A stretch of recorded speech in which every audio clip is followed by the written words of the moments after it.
नमस्कार दोस्तों, स्वागत है आप सभी का प्रिलिम्स मंत्रा में। आज हम 16 और 17 जून के सभी करंट अफेयर्स को कवर करेंगे इस वीडियो में। आइए शुरुआत करते हैं इस वीडियो की। पहले आर्टिकल में हम बात करेंगे कुकिंग ऑयल के बारे में।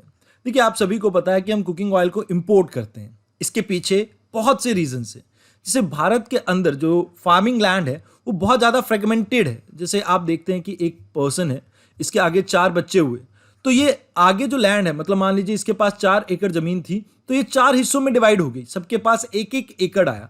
और अब इन 4 भाइयों के आगे 2-2 बच्चे थे, तो ये फर्दर आपका लैंड डिवाइड होता गया, जिसकी वजह से जो लैंड होल्डिंग है वो काफी कम होती गई भारत के अंदर as compare to the other countries. तो इसकी वजह से भी आपको ये देखने को मिलता है कि हमारे यहाँ पर जो फार्म लैंड है उसकी प्रोडक्टिविटी के ऊपर नेगेटिव इंपैक्ट पड़ा। अब देखिए ना, लैंड फ्रेगमेंटेशन हुई तो क्रॉप की प्रोडक्शन लेवल तो कम हुई क्योंकि देखिए क्रॉपिंग एरिया कम होता जाएगा। अब जैसे यहाँ पर एक बाउंड्री डेवलप करनी पड़ेगी, तो ये आपका एरिया वेस्ट हो गया।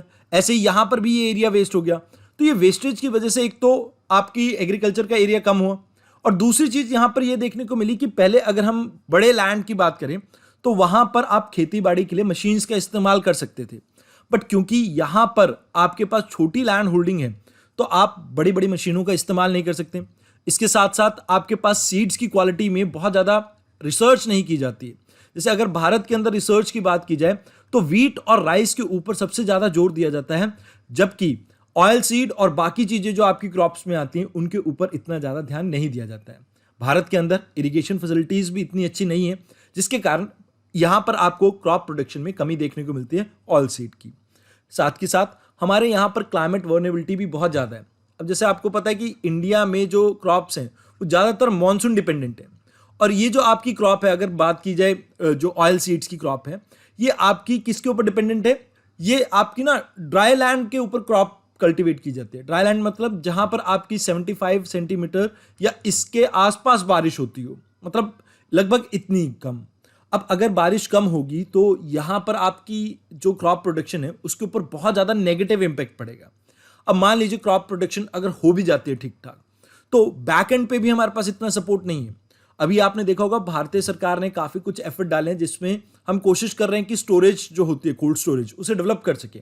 बट अभी हमारे पास पर्याप्त मात्रा में स्टोरेज नहीं है, तो इसकी वजह से भी हमारे काफ़ी टाइम जो ऑयल सीड्स वगैरह हैं वो खराब हो जाते हैं अगर पड़े भी हों तो।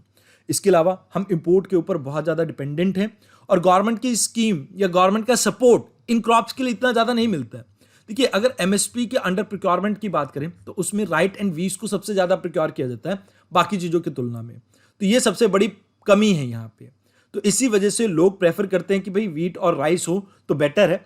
गवर्नमेंट प्राइस की अश्योरिटी दे रही है वहाँ पे। अब हाल फिलहाल की बात की जाए तो पाम ऑयल के इंपोर्ट में कमी देखने को मिली है, लगभग 15% से। इसके अलावा इंडोनेशिया और मलेशिया से ये आपकी क्रॉप हम इंपोर्ट करते हैं। मतलब ये ऑयल हम कहाँ से इंपोर्ट करते हैं? इंडोनेशिया और मलेशिया से। Vegetable oil, soybean oil, sunflower oil, ये भी आपके ऑयल सीड की कैटेगरी में आते हैं, जहां पर आप सनफ्लावर को इंपोर्ट करते हैं यूक्रेन और रशिया से। अब क्योंकि यहां पर वॉर के कारण आपकी क्रॉप की कल्टीवेशन के ऊपर नेगेटिव इंपैक्ट पड़ा है, तो यहां आपको देखने को मिलता है कि सनफ्लावर के भी जो प्राइसेस हैं वो काफ़ी हाई चल रहे हैं। अभी एक रिपोर्ट पब्लिश की गई थी सॉल्वेंट एक्सट्रैक्टर्स एसोसिएशन के द्वारा, यानी सी के द्वारा। इसमें यह कहा गया कि सोयाबीन और सनफ्लावर, जितना भी हम ऑयल को इंपोर्ट कर रहे हैं, कुकिंग ऑयल को, उनमें से सबसे ज़्यादा यही 2 हो रहे हैं। बाकी पाम ऑयल के इंपोर्ट में तो कमी देखने को मिली ही है। तो इस आर्टिकल में आपको इतना ही कुछ जानना था। आइए अब बात करते हैं अगले आर्टिकल की।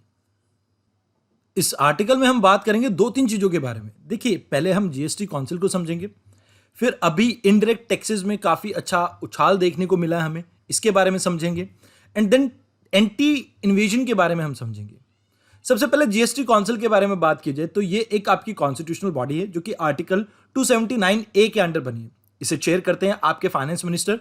इसमें 1/3 आपका वोटिंग शेयर रहता है यूनियन गवर्नमेंट का, एंड 2/3 आपका रहता है स्टेट गवर्नमेंट का। इसमें जो भी डिसीजन लिए जाते हैं वो 3/4 मेजोरिटी के हिसाब से लिए जाते हैं। मतलब 75% आपके वोट अगर किसी चीज़ को मिलते हैं तभी वो डिसीजन लिया जाता है। इसमें रिकमेंड किया जाता है आपका state GST, centre GST, UT GST और इंटीग्रेटेड जीएसटी यानी आईजीएसटी। अगर बात की जाए कुछ आपके सब्सटेंस हैं जो अभी भी गुड्स एंड सर्विसेज टैक्स के अंडर नहीं आते, जैसे अल्कोहल, पेट्रोलियम, डीजल, एलपीजी, ऐसी सभी चीज़ें ये हैं जो आपकी गुड्स एंड सर्विसेज टैक्स के अंडर नहीं आते हैं। इसके साथ साथ कुछ असेंशियल आइटम्स पे भी आपका जो टैक्स है वो कम रहता है, जैसे एग्रीकल्चर प्रोडक्ट्स, डेयरी प्रोडक्ट जैसे मिल्क हो गया, एग हो गया, लस्सी हो गया, एजुकेशन सर्विसेज, हेल्थ सर्विसेज, इन पे जीएसटी की जो मात्रा है वो कम है। अभी रिसेंटली एक आर्टिकल पब्लिश हुआ जिसमें ये बताया जा रहा है कि भी पिछले साल जो हमारी जीएसटी की कलेक्शन थी वो लगभग 50,000 ज़्यादा रही थी हमारे एस्टिमेट से। बजट में जो एस्टिमेट किया गया था उससे 50,000 करोड़ ज़्यादा रही थी। और इस बार जो हमने फाइनेंशियल ईयर का टारगेट रखा है that is 15.37 trillion. Current financial year के पहले क्वार्टर के 2 मंथ्स में हमारा जो जीएसटी कलेक्शन है वो उम्मीद से काफ़ी ज़्यादा रहा है। मतलब हम उम्मीद करके चल रहे थे कि 1.5 लाख करोड़ हम इकट्ठा करेंगे, बट अभी हमने ऑन एन एवरेज देखा है कि हमारा 1.7 लाख करोड़ के आसपास हमने कलेक्ट किया है पिछले 2 महीनों में। मतलब ऑन एन एवरेज पहले मंथ में अप्रैल में हमारा 1.8 के आसपास था, अभी 1.5 से कुछ ज़्यादा ही है थोड़ा, तो लगभग इसमें इजाफा देखने को मिल रहा है। तो that is a good sign for economy, क्योंकि कहीं ना कहीं इकॉनमी में जो आपका लेन देन है वो काफ़ी बढ़ रहा है, तो इससे ही आपका जीएसटी कलेक्शन इंक्रीज हो रहा है। अब जीएसटी की फुल फॉर्म अगर आपको नहीं पता है तो that is good and services tax. अब कई जगह ऐसा होता है कि कुछ लोग टैक्स इन्वेजन करते हैं। देखिए, टैक्स अवॉइडेंस एक चीज़ होती है, इन्वेजन दूसरी चीज़। देखिए, अवॉइडेंस का मतलब क्या होता है कि कोई लॉ है, जैसे मान लीजिए आप पीपीएफ का खाता खुलवाते हैं, अब सरकार ने इसके तहत कुछ रिबेट दे रखी है, कुछ छूट दे रखी है, तो ये आप अवेल कर रहे हैं, तो that is tax avoidance. Tax invasion मतलब कि आप सरकार से अपनी कमाई छुपा रहे हैं। तो यहां जीएसटी में एंटी इन्वेजन के लिए कुछ एजेंडा सेट करने के लिए जीएसटी काउंसिल में बातचीत की जाएगी इस बार। तो पहला आर्टिकल तो इससे डील करता था, दूसरा मैंने आपको बता ही दिया है कि इस साल जीएसटी कलेक्शन काफ़ी अच्छा रहा है, तो दैट इज द थिंग। तो इस आर्टिकल में हमें इतना ही जानना था। आइए अब बात करते हैं अगले आर्टिकल की। इस आर्टिकल में हम बात करेंगे फेडरल बैंक और उसकी मॉनेटरी पॉलिसी के बारे में। देखिए, अभी यूएसए के फेडरल बैंक ने कहा है कि भाई वो मनी जो आपकी मॉनेटरी पॉलिसी है उसमें और ज़्यादा हाइक नहीं करेगा। जैसे हमारे यहाँ पर रेपो रेट होता है, तो यहाँ पर इनका पॉलिसी जो रेट है अभी फिलहाल के लिए थोड़ा पॉज कर दिया है। आने वाले समय में हो सकता है कि इसमें इजाफा देखने को मिले, बट स्टिल जो इंटरेस्ट रेट है वो काफ़ी हाई है। तो इसका क्या इम्पैक्ट पड़ सकता है इंडियन इकॉनमी में, हम इसे समझते हैं। देखिए, जैसे हम इन्फ्लेशन को काउंटर करने के लिए रेपो रेट बढ़ाते हैं, वैसे ही यहाँ पर यूएसए का फेडरल बैंक भी इस पॉलिसी रेट को चेंज करता है। अभी हाल फिलहाल में जो इनकी पॉलिसी आई है उसमें इसे अनचेंज रखा गया है। मतलब पहले ही हायर इंटरेस्ट रेट पे था तो उसे हायर ही रहने दिया है। अब यहाँ इसका क्या मतलब है इंडियन इकॉनमी के लिए, तो इसे हम थोड़ा समझते हैं थोड़े डीप में। जैसे मान लीजिए ये टॉम क्रूज है, हम एक पर्सन की बात कर रहे हैं यहाँ पे जो यूएसए का सिटीजन है। यहाँ पर राजू है जो कि इंडिया का सिटीजन है। अब टॉम क्रूज इन्वेस्ट करते थे पहले लगातार भारत के अंदर, जैसे मान लीजिए $100 की हर महीने इनकी इन्वेस्टमेंट आती थी। अब पहले क्या होता था कि ये कहते थे कि भाई मैं अपने बैंक में पैसा क्यों रखूं, मेरे बैंक में मेरे को 2% का ब्याज दर मिल रहा है, अब इससे तो मेरे को पैसा ज़्यादा नहीं मिल रहा। और यहाँ पर राजू इन्हें 6% इंटरेस्ट रेट दे रहा था। तो इन्होंने कहा कि भाई ठीक है, मेरे $100 का 6% यहाँ पर इंटरेस्ट रेट मिल रहा है, अगर मैं पॉलिसी रेट को भी देखता हूँ और अगर मैं अपने यहाँ की पॉलिसीज़ को देखता हूँ तो उससे बेटर रिटर्न वहाँ पे मिल रहा है इंडिया में, तो मैं इंडिया में इन्वेस्ट कर देता हूँ। अब इन्वेस्ट करने के 2 जरिए रहते हैं, चाहे वो एफडीआई की फॉर्म में कर रहे हो, चाहे वो एफआईआई की फॉर्म में कर रहे हो। देखिए, इन दोनों में फ़र्क क्या रहता है।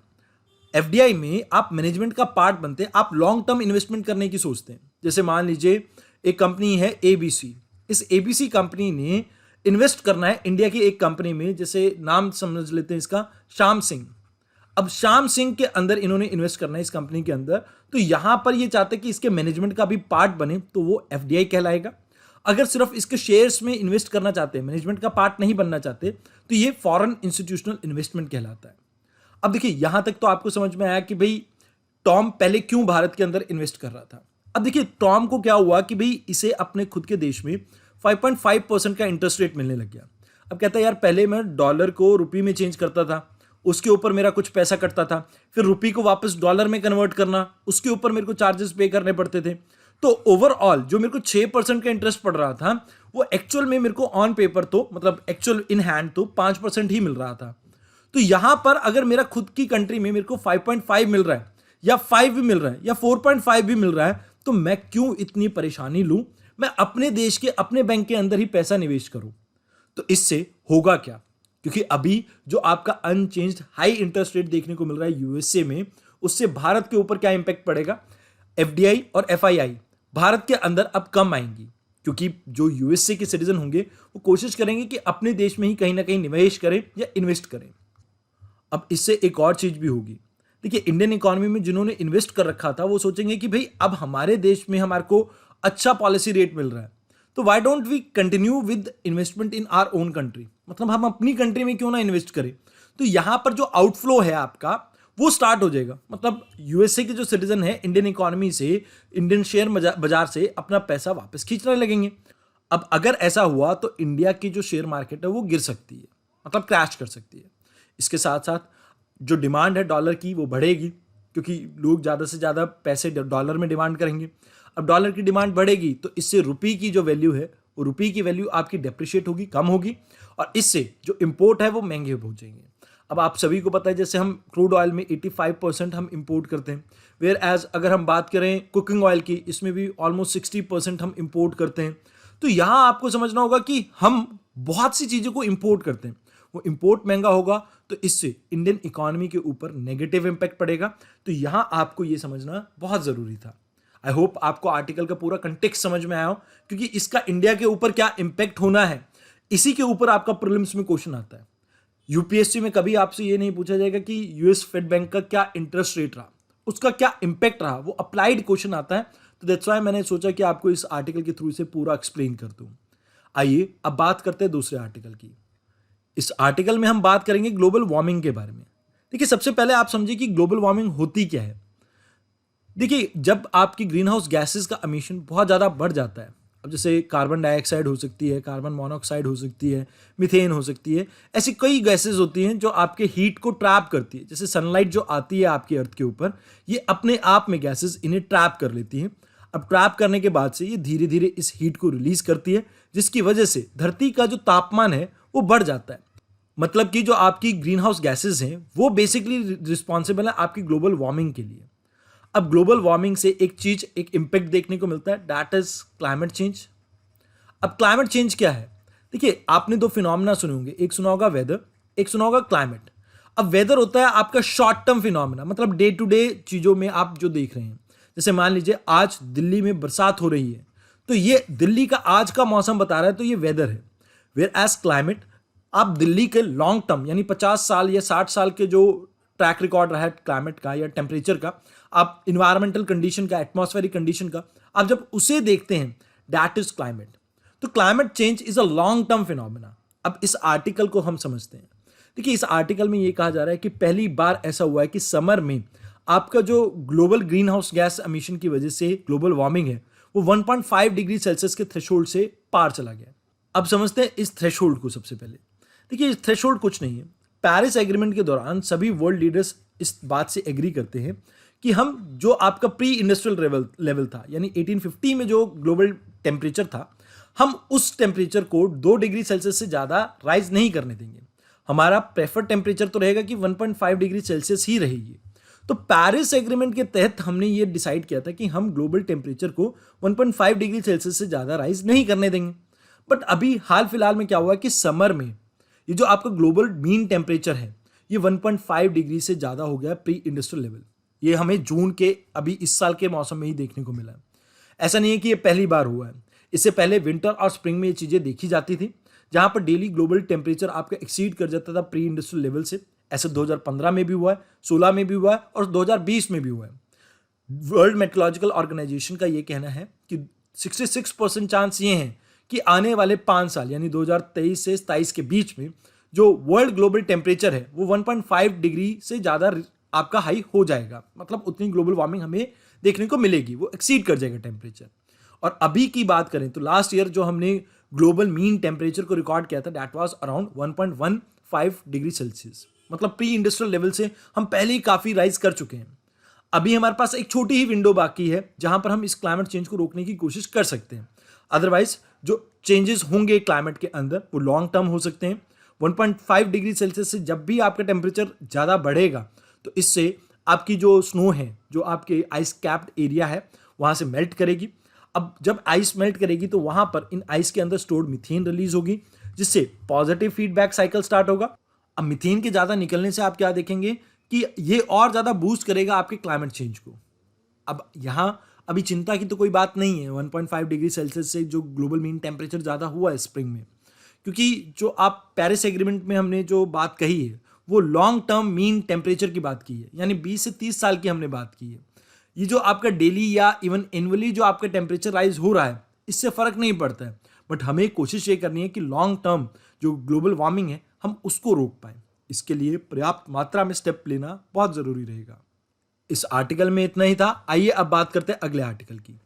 इस आर्टिकल में बात करेंगे हम G20 की। इसमें अभी एक स्पीच दी गई है प्रधानमंत्री मोदी द्वारा, जिसमें ग्लोबल फूड सिक्योरिटी के बारे में बात की गई है, जिसमें इन्होंने कहा है कि वर्ल्ड लीडर्स को ये सोचना चाहिए कि आने वाले सालों में अगर हम ग्लोबल फूड सिक्योरिटी को इंश्योर करना चाहते हैं तो इसके लिए कलेक्टिव एक्शंस की जरूरत है, क्योंकि पेंडेमिक ने कहीं ना कहीं ग्लोबल सप्लाई चेन को डिसरप्ट करके रखा हुआ है और इसके ऊपर और ज़्यादा नेगेटिव इंपैक्ट डाला आपके जियोपॉलिटिकल टेंशंस ने।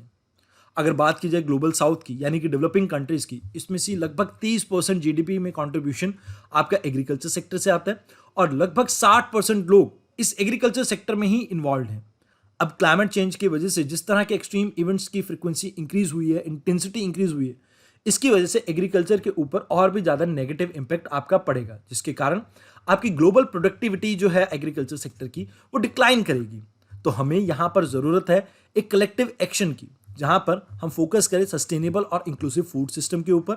दूसरा, हम फोकस करें कि कैसे हम फर्टिलाइजर की सप्लाई को थ्रू आउट द ग्लोब और ज़्यादा स्ट्रेंथन कर सके, बेटर कर सके, ताकि इन अंडर एनी सर्कमस्टांसेस हम इंश्योर कर सके फर्टिलाइजर्स की सप्लाई को। क्योंकि अगर सप्लाई आपकी डिस्टर्ब होगी तो डिमांड तो वहीं की वहीं है, तो इससे क्या होगा, इनपुट कॉस्ट इंक्रीज हो जाएगी एग्रीकल्चर की, क्योंकि फर्टिलाइजर की कॉस्ट इंक्रीज होगी। अब देखो ना, डिमांड ज़्यादा है सप्लाई कम है, तो इससे क्या होगा कि फर्टिलाइजर की कॉस्ट इंक्रीज हुई तो ऑटोमेटिकली आपकी क्रॉप की भी प्राइस इंक्रीज हो जाएगी, क्योंकि इनपुट कॉस्ट जो है वो इंक्रीज हो गया। अब यहाँ आपको याद रखना है कि हमें बेटर सॉइल हेल्थ के ऊपर भी फोकस करना है, क्रॉप हेल्थ के ऊपर भी फोकस करना है और यील्ड के ऊपर भी फोकस करना है। तो इसके लिए जो R&D लगेगी उसमें भी ग्लोबल लीडर्स को एक साथ आना चाहिए। साथ के साथ लास्ट में ये कहा गया कि हमें न्यू टेक्नोलॉजी जैसे डिजिटल या इनोवेटिव टेक्नोलॉजी का इस्तेमाल करना चाहिए। फार्मर्स को उनके साथ रूबरू करवाना चाहिए, जैसे AI हो सकता है, या आप इंटरनेट ऑफ थिंग्स का इस्तेमाल कर सकते हैं, जिससे आप एग्रीकल्चर की प्रोडक्टिविटी इंक्रीज कर सकें। अब जैसे आपको ये चीज़ समझ में नहीं आ रही होगी तो मैं आपको एक एग्जांपल दे सकता हूँ। जैसे मान लीजिए आपने ड्रिप इरिगेशन करनी है। अब ड्रिप इरिगेशन में अगर आप AI का इस्तेमाल करें, मतलब कोई चिप ऐसी लगी हो जो ज़मीन की नमी देखे और ऑटोमेटिकली जब आपकी ज़मीन में नमी पर्याप्त मात्रा से कम हो तो जितना पानी की रिक्वायरमेंट हो उतना पानी रिलीज कर दे। इससे पानी की भी बचत होगी और साथ के साथ हम बेटर क्रॉप यील्ड के ऊपर फोकस कर पाएंगे। अब यहाँ लास्ट चीज ये कही जाती है कि हमें रीजनरेटिव एग्रीकल्चर के ऊपर फोकस करना चाहिए, जहाँ पर हमारी होलिस्टिक डेवलपमेंट के ऊपर फोकस होगा, चाहे सॉइल हेल्थ की बात करें, फूड क्वालिटी की बात करें, बायोडाइवर्सिटी की बात करें, वाटर क्वालिटी की बात करें या एयर क्वालिटी की। हम इन सभी चीज़ों के ऊपर फोकस करेंगे यहाँ एक ही बारी में। अब यहाँ इसके लिए हम मेथड यूज़ कर सकते हैं जीरो टिलिंग का, या लाइफ स्टॉक को साथ में रख सकते हैं, यानी मिक्स्ड फार्मिंग को परफॉर्म कर सकते हैं, क्रॉप कवर्स को इंक्रीज कर सकते हैं। तो ऐसी चीज़ों का इस्तेमाल करके हम कहीं ना कहीं ग्लोबल फूड सिक्योरिटी को इंश्योर कर पाएंगे। तो G20 के बारे में तो वैसे तो आप सभी जानते हैं। अब आपको मुझे एक बात जो कमेंट सेक्शन में बतानी है वो ये है कि G20 के कौन कौन सी कंट्रीज मेंबर हैं। आप एक बार कमेंट बॉक्स में इनका नाम जल्दी से लिख दीजिए। आइए अब बात करते हैं अगले आर्टिकल की। इस आर्टिकल में हम बात करेंगे बैलेंस ऑफ पेमेंट के बारे में। देखिए, यहाँ आप बैलेंस ऑफ पेमेंट को समझे इससे पहले मैं आपको बताना चाहूँगा। देखिए, भारत के इंपोर्ट बिल्स तो वहीं के वहीं हैं, मतलब थोड़ा बहुत इसमें गिरावट देखने को मिली है, बट एक्सपोर्ट्स में बहुत ज़्यादा गिरावट देखने को मिली है। जैसे आपने देखा होगा रिसेंट टाइम में USA में थोड़ा रिसेशन आया है, मतलब थोड़ी सी इकॉनमी उनकी स्लो डाउन हुई है, और यूरोप में भी कुछ ऐसा ही मौसम देखने को मिल रहा है। और साथ के साथ जो ट्रेड के ऊपर रिस्ट्रिक्शन वगैरह लगी हुई हैं, इसकी वजह से इंडियन एक्सपोर्ट में गिरावट आई है। अब इंपोर्ट वहीं का वहीं है, मतलब आपको डॉलर में पेमेंट करनी है, डॉलर की रिक्वायरमेंट वहीं की वहीं है, बट डॉलर की इनकमिंग कम हो गई, तो इसकी वजह से इंडियन रुपये की वैल्यू जो है वो डिप्रिशिएट हो रही है, और जिसके कारण हमारा इंपोर्ट और ज़्यादा महंगा होता जा रहा है। तो यहाँ इन टोटल अभी ये कहा जा रहा है कि आने वाले समय में थोड़ा बहुत बैलेंस ऑफ पेमेंट के ऊपर इंपैक्ट देखने को मिल सकता है, बट लॉन्ग टर्म में घबराने की बात नहीं है। इंडिया का जो एक्सपोर्ट है वो इंक्रीज ही होगा। अब यहाँ आप बैलेंस ऑफ पेमेंट के बारे में समझ लीजिए क्या होता है। देखिए, हमने कितना एक्सपोर्ट किया माइनस कितना हमने इंपोर्ट किया, ये जो आपका आंसर आता है ये होता है बैलेंस ऑफ पेमेंट। अगर ये नेगेटिव में आ गया तो इसका मतलब है हमारा जो बैलेंस ऑफ पेमेंट है वो डेफिसिट है। अगर पॉजिटिव में आता है तो हमारे पास बैलेंस ऑफ पेमेंट में सरप्लस है। जैसे चाइना का सरप्लस है हमारी तरफ, हम चाइना के साथ डेफिसिट में चल रहे हैं। अब यहां पर दो अकाउंट होते हैं, एक होता है करंट अकाउंट जो कि डे टू डे सामानों को खरीदने के लिए यूज होता है। जैसे मान लीजिए आप कोई टीवी मंगा रहे हैं बाहर से, तो ये आपका विजिबल आइटम होगा। तो विजिबल में सभी गुड्स आ जाते हैं। जैसे आपने कोई आईफोन बाहर से मंगाया, आपने कोई मैकबुक बाहर से मंगाया, टीवी मंगाया या कुछ भी मंगाया बाहर से, कोई ऐसी गुड्स जो जिसे आप महसूस कर सके, तो ये विजिबल आइटम में आता है आपके करंट अकाउंट के। इसके अलावा इनविजिबल में भी आपकी कुछ चीज़ें आती हैं, जैसे इनकम।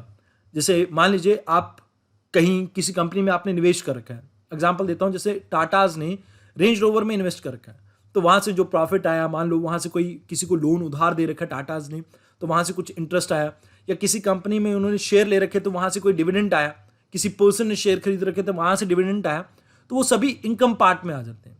तो ये आपका इनविजिबल का पार्ट है। इसके अलावा सर्विसेज, जैसे मान लीजिए हम बीपीओ की सर्विसेज देते हैं, सॉफ्टवेयर की सर्विसेज देते हैं, ये भी आपका इनविजिबल का ही पार्ट रहता है। इसमें लास्ट आता है आपका ट्रांसफर पेमेंट। अब ट्रांसफर पेमेंट क्या होता है? जैसे आप देखते हैं कि हमेशा जो चीज़ें होती हैं टू वे होती है। आप किसी को कोई सामान देते हैं, उसके बदले में कोई आपको पैसा देता है।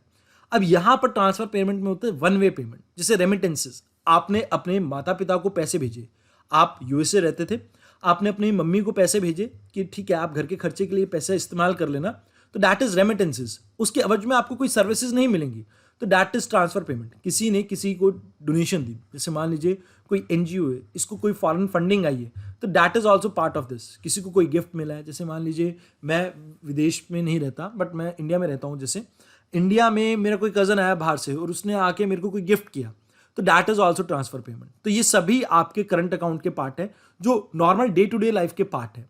बट कैपिटल अकाउंट में आपकी लॉन्ग टर्म चीजें आती हैं। जैसे यहां पर आपका पहला आता है इन्वेस्टमेंट।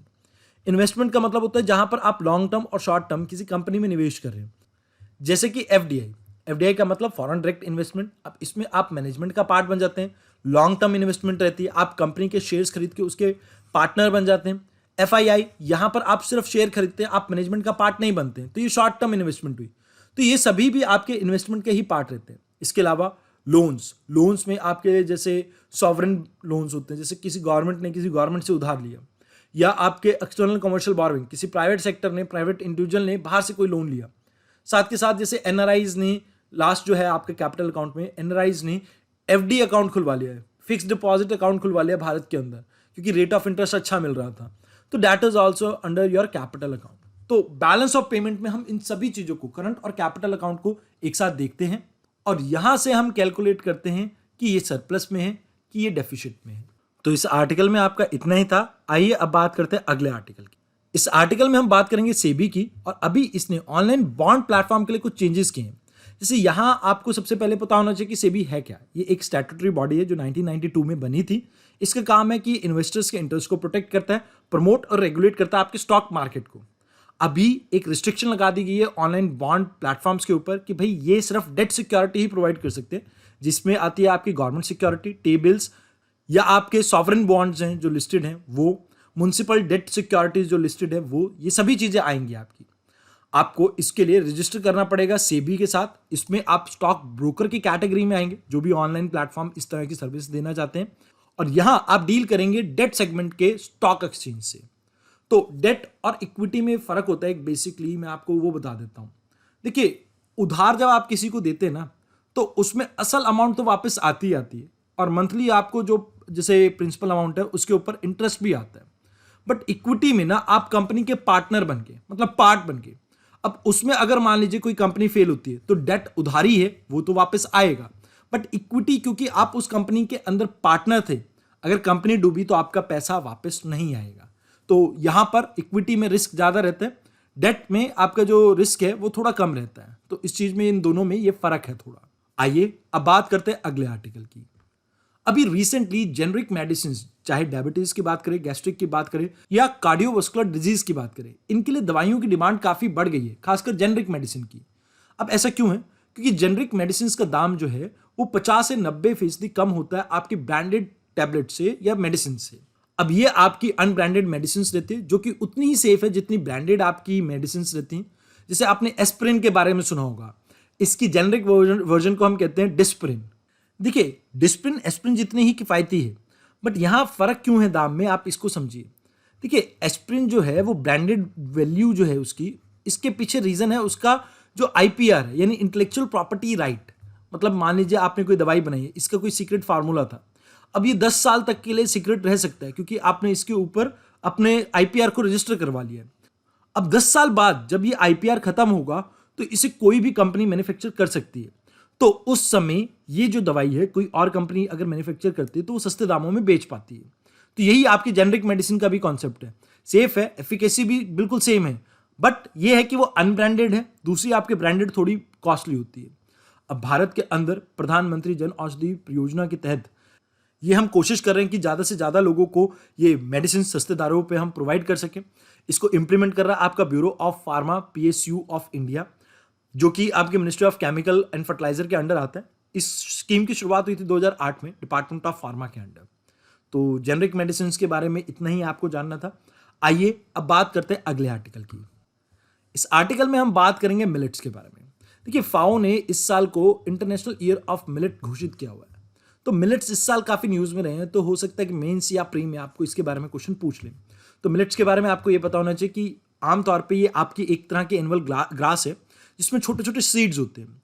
इसे एज ए ग्रेन कल्टीवेट किया जाता है ड्राई एरियाज में, जैसे आपके ट्रॉपिकल या सब ट्रॉपिकल एरियाज में। इसमें खास बात ये है कि ये ड्रॉट रेजिस्टेंट है, मतलब आप राजस्थान जैसे एरिया में देखेंगे कि इसकी बम्पर प्रोडक्शन होती है। क्यों? क्योंकि वहाँ पर इसकी वाटर रिक्वायरमेंट काफ़ी कम रहती है और ये पुअर सॉइल में भी आपकी उग सकती है। इसके अलावा अभी इसके ऊपर फोकस क्यों है? क्योंकि इंडिया के अंदर जैसे आप देखते हैं माल नरिशमेंट बहुत ज़्यादा है, तो इसमें प्रोटीन की मात्रा बहुत अच्छी खासी है, विटामिन, मिनरल्स, और यही रीज़न है कि हम इसे प्रमोट भी कर रहे हैं। अब जैसे आपको पता होगा कि हम वर्ल्ड की डायबिटिक कैपिटल है, तो इसमें ग्लूटेन फ्री होता है ये आपके जितने भी मिलेट्स होते हैं, तो ये कहीं ना कहीं हेल्प कर सकता है शुगर को कंट्रोल करने में भी। और साथ के साथ यहाँ पर इसकी वाटर रिक्वायरमेंट कम है और सॉइल से न्यूट्रिएंट की रिक्वायरमेंट कम है, तो ये कहीं ना कहीं सस्टेनेबल एग्रीकल्चर को भी प्रमोट करेगा। अब हमारे सामने चैलेंजेस क्या हैं? देखिए, हम जो मिलेट्स हैं इसके अंदर बहुत ज़्यादा R&D नहीं करते हैं। हमारी ज़्यादातर रिसर्च व्हीट और राइस के ऊपर ही है, तो यहाँ पर इसकी वजह से इन सीड्स के अंदर प्रोडक्टिविटी कम रहती है। क्योंकि देखिए, हमने हाई यील्ड के ऊपर कभी फोकस ही नहीं करा यहाँ पे, तो हाई यील्ड वैरायटी की सीड्स ही नहीं है, तो प्रोडक्टिविटी ऑटोमेटिकली कम है। लोगों के अंदर अवेयरनेस भी कम है इन मिलेट्स के बेनिफिट्स को लेके, तो ये भी कारण है कि लोग ज़्यादा इसे इस्तेमाल नहीं करते हैं। और सबसे बड़ी बात इसमें ये रहती है कि इन मिलेट्स का जो टेस्ट है, जैसे बाजरा की अगर आप रोटी खाएंगे तो नॉर्मल व्हीट की रोटी से थोड़ा अलग है, तो कई लोगों को वो टेस्ट भी पसंद नहीं आता है। ऑल्दो जैसे सर्दियों में मेरे घर पे तो बाजरे की रोटी बहुत बनती है, बाजरे की खिचड़ी भी बनती है। अब जैसे कोई हरियाणा से होगा तो उसे राबड़ी के बारे में पता होगा, अभी जो दौर चल रहा है वो राबड़ी का चल रहा है, तो यहाँ पर वो रबड़ी से मिक्स मत कर देना। राबड़ी जो है ये थोड़ी आपकी नमकीन रहती है, थोड़ी क्या पूरी तरह से नमकीन रहती है। इसमें जो चने का आटा डलता है या कई और तरीके से भी बनाते हैं अलग अलग एरियाज में से। तो यहाँ पर मेजर चीज़ ये है कि लोगों के अंदर वो टेस्ट डेवलप नहीं हो रखा। चौथी चीज़ यहाँ पर आपको याद रखनी कि कई बार गवर्नमेंट का सपोर्ट भी नहीं देखते। जैसे MSP है, गवर्नमेंट कई बार इशू तो करता है इनके लिए, बट प्रिक्योरमेंट नहीं होती है गवर्नमेंट की तरफ से, तो वो सिक्योरिटी नहीं मिल पाती है फार्मर्स को, तो इस वजह से फार्मर इसे नहीं ग्रो करते हैं। लास्ट पॉइंट जो आपको याद रखना है, that is tough competition from rice and wheat, क्योंकि भैया इनका MSP रिलीज होता है। बाकी क्रॉप्स के लिए MSP तो रिलीज होता है बट उनकी प्रिक्योरमेंट नहीं होती, बट राइस एंड व्हीट की होती है। तो इस वजह से यहाँ पर ये प्रॉब्लम रहती है कि लोग इनको ग्रो नहीं करते हैं। अब लास्ट में हम प्रोडक्शन और कुछ कॉमन मिलेट्स के बारे में जान लेते हैं। जैसे बाजरा हो सकता है, रागी हो सकता है, ज्वार हो सकता है, सरगम हो सकता है। इंडिया सबसे बड़ा प्रोड्यूसर है, उसके बाद नाइजीरिया एंड आपका चाइना। इंडिया में राजस्थान, कर्नाटका, मध्य प्रदेश, UP ये आपके मेजर स्टेट्स हैं। जनरली इसे ग्रो किया जाता है एज ए खारिफ क्रॉप। इसमें आपका टेम्परेचर रहता है 27 से 30 डिग्री सेल्सियस और रेनफॉल इसे बहुत कम चाहिए होती है, 50 से 100 सेंटीमीटर के आसपास। तो यही कुछ आपको मिलेट्स के बारे में जानना था। अगर आपको कोई क्वेश्चन आता है तो I hope you are able to address that. तो आज की डिस्कशन में इतना ही था। अगर आपको हमारे हैंड रिटन नोट्स डाउनलोड करने हो तो आप इस QR कोड को स्कैन कर सकते हैं और हमारे चैनल को फॉलो कर सकते हैं टेलीग्राम पे, दैट इज UPSC मंच।